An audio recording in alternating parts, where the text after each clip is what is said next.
Unsung Heroes draft for this Monday, coming out of the 4 games that were. Chris Simms has the trivia question to pose to me. If I get it right, I get the first pick. If I get it wrong, Chris gets it. What do you got? Well, all right, here we go. You should get this, but we'll see. Derrick Henry ran for 100. Every time you say that, yes, that jinxes me. I know. Hopefully, it makes you it makes you choke. It's like it's an easy completion where you're like, oh gosh, he's so wide open. I don't know. Derrick Henry ran for 195 yards Saturday, threw a 3-yard touchdown pass to Corey Davis. It was the first passing touchdown from a running back in a playoff game since 1987. Who was the running back that threw that pass? This isn't easy when it was Allen Rice of the Minnesota Vikings. I told Stats, I go, this is easy. I go, he gets this wrong. He's not a Vikings fan. He's a bull crap. No, because it was mentioned like 10 times this weekend. That's how I know it. I wouldn't have known the name. I wouldn't have known the name. Good job, Stats. I heard somebody mention it. Good job Stats. giving him again another one. What color is blue? Thank you. Good job. All right. There's a lot of different ways we can go here. But you know what? We're looking for unsung heroes, right? The guy that isn't going to get the credit, the guy that isn't going to get the love, the guy that isn't going to get the praise, and one guy who deserves some praise. And we just showed the highlights on the TV side, and Chris Simms and I were standing there as he scored the first touchdown of the game. He only had 3 catches. They were all big catches. Kendrick Bourne of the San Francisco 49ers. He scored the first touchdown. He caught that wobbler. Remember that wobbler, that duck that Jimmy Garoppolo coughed up, gacked up in the first half? Kendrick Bourne shot out of a cannon to catch that one. And then in the second half, he had a 20-plus yard gain. I think that was right before the 49ers went into run the ball mode. But Kendrick Bourne, 3 catches, all critical catches, all in big spots, including the first touchdown of the game. This is a guy that gets overlooked because of Deebo Samuel and Emmanuel Sanders, but I think he's a guy that has a lot of promise for the 49ers, and he's not going to get any praise, or at least not nearly as much as he should, for what he did on Saturday, but we're giving it to him here. Unsung hero Kendrick Bourne. Yeah, I mean, he's been a great addition for that team. I mean, it's just another guy that you go, okay, we got Deebo Samuel, we got Kittle, we got Emmanuel Sanders covered. We're good, right? Oh, wait. Oh, gosh. There's another guy we got to worry about in the pass game. Been very reliable for Shanahan and that 49er offense all year. You're right. He's made some big catches and made some big ones on Saturday. All right, I'm going to piss you off here because I'm not going with one person. I'm going with the unit. But this is how the unit goes. Sorry. Deal with it. Titans offensive line. I mean, they're the unsung heroes of the playoffs right now. I mean, what they're doing. It's unbelievable. It's 3 weeks in a row of just utter domination. Whether you go to week 17 and Derrick Henry running for 230 yards against the Houston Texans, or what they did to the Patriots, or what they did. Nobody does that to the Baltimore Ravens. Nobody. They got more big guys, and they're one of the best run-stopping teams in all of football. I mean, it's just shocking to be able to move the Baltimore Ravens that way. Roger Saffold, first of all, is the guy that always jumps out to me. He's the best run-blocking offensive lineman on their team at left guard. But Lewan, Conklin, Jones, I mean, they're all doing a great job. It's just unbelievable. You know what they're going to do, and you can't stop it right now. And that's what's scary. They deserve a lot of credit. The big uglies down in Tennessee, the Titans O-line. Yeah, I agree with that completely. But I think they're going to be even more unsung because we just look at Derrick Henry and assume that he would be doing what he's doing without the blocking. But offensive line, defensive line, those are the keys to getting a team to the Super Bowl and helping them win it. And they do get not nearly as much credit as they should, especially offensive line, because in a high-profile game, when things go well, the Derrick Henrys, the quarterbacks, the receivers, they're the ones who are going to get the credit. So good one by you. My next one is Andy Reid. And here's why. I think that Patrick Mahomes is going to get all the praise and the offense and dialing it up and getting it done. But Andy Reid was just like this calm presence, right? He's been through games like this before. He's been on the wrong side of a game like this before. Remember the 38-10 lead that he blew against the Colts several years back?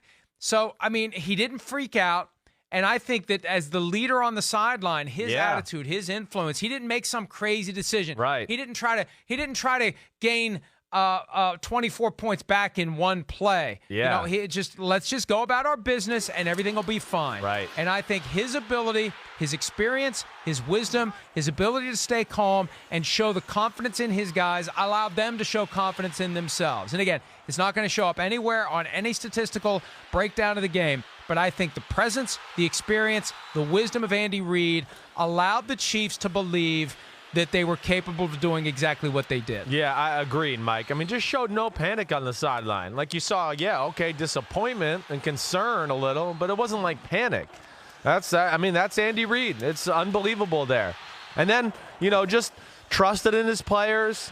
He started calling more aggressive plays. That's, to me, again, one of those things. Kansas City's got to continue. If teams are going to play man-to-man against them, they got to keep throwing the ball down the field. You got Tyreek and Mahomes with that great arm. You're almost going to have to scare people off that way. And they did that because either they made big plays or they got a pass interference call, too. That's the other thing that happens. But, yeah, loving Andy Reid, loving it. And I'm just saying right now, I'm rooting for Andy Reid to win the AFC Championship. I'm out there. I'm putting it out there. All right. Are you rooting for him to win the Super Bowl? No, it depends who gets there. That's a tough one. If it's the 49ers and the Chiefs? If it's the 49ers and the Chiefs, sorry. It'd be like, that would be, I can't root for him. That would be horrible. I couldn't. I understand. You got to be loyal to your tattoo, buddy. No doubt about it. So my second pick, though, I'm going to the Smiths, in Green Bay. Because once again, they proved to be a huge part of what the Green Bay Packers do. I don't know. Maybe I should give it to Gutekunst, the GM of the Packers. I don't know. But I'm going to go the Smith brothers. You're going to screw me up. Gutekunst. Gutekunst, whatever. I can't say it. Goody. That's what I call them. I just got to stick with that. But the Smith brothers from another mother. I mean, they were unbelievable. Again, just the ability to collapse the pocket, be around Russell Wilson. And did Russell Wilson make a number of scrambles and things like that? Yes, sure.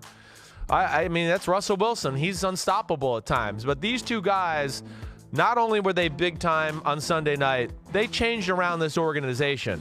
I think you could argue that they had more impact on a football team than any other two free agents signed by a team in all of the NFL last year. They have been phenomenal. They've given this team an attitude, a toughness, and the ability to rush the quarterback with 4. They don't need to blitz, and we talk about that all the time. So great job by them.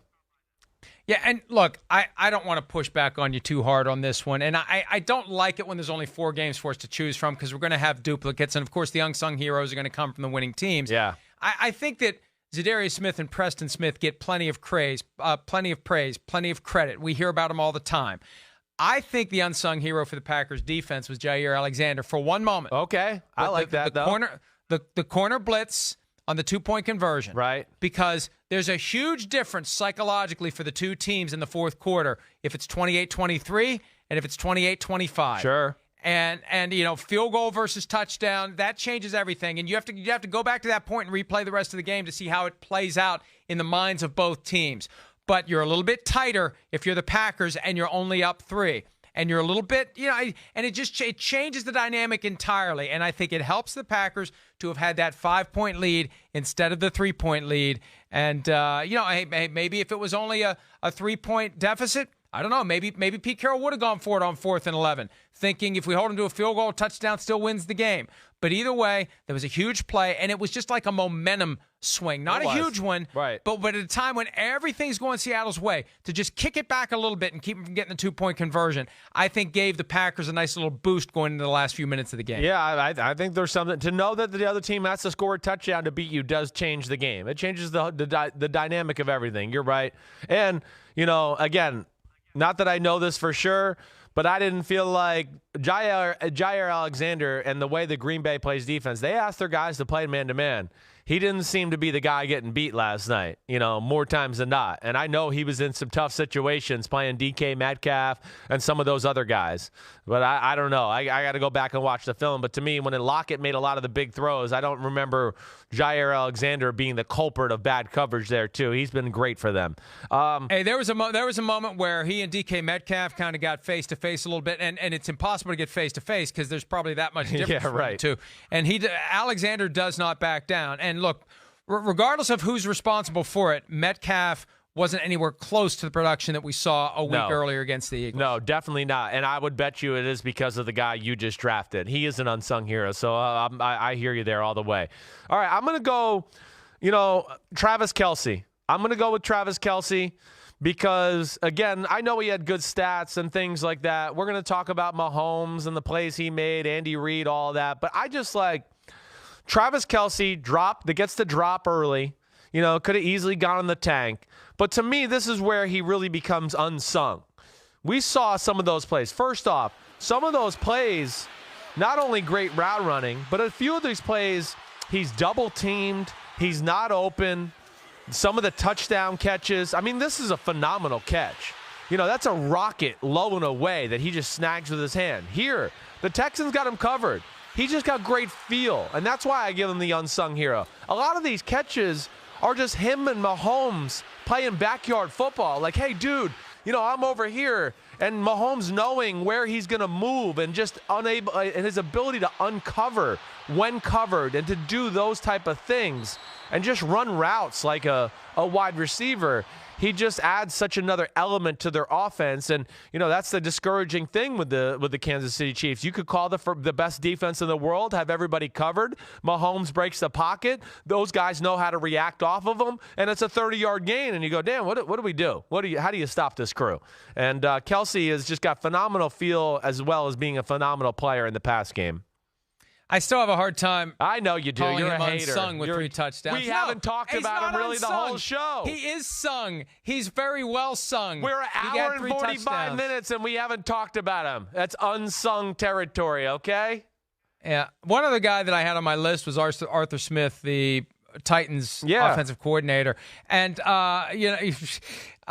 between him and Kevin Stefanski, hey, Browns. And it's funny because Jimmy Haslam is a Tennessee guy. Arthur Smith is the son of FedEx CEO Fred Smith, in an industry rife with nepotism and doing favors for buddies.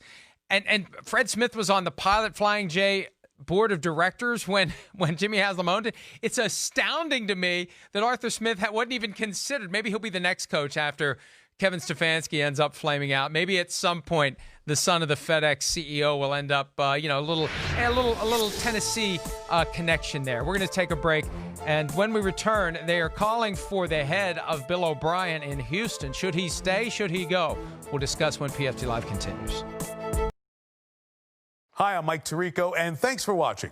Make sure to hit subscribe for the latest news and highlights from NBC Sports.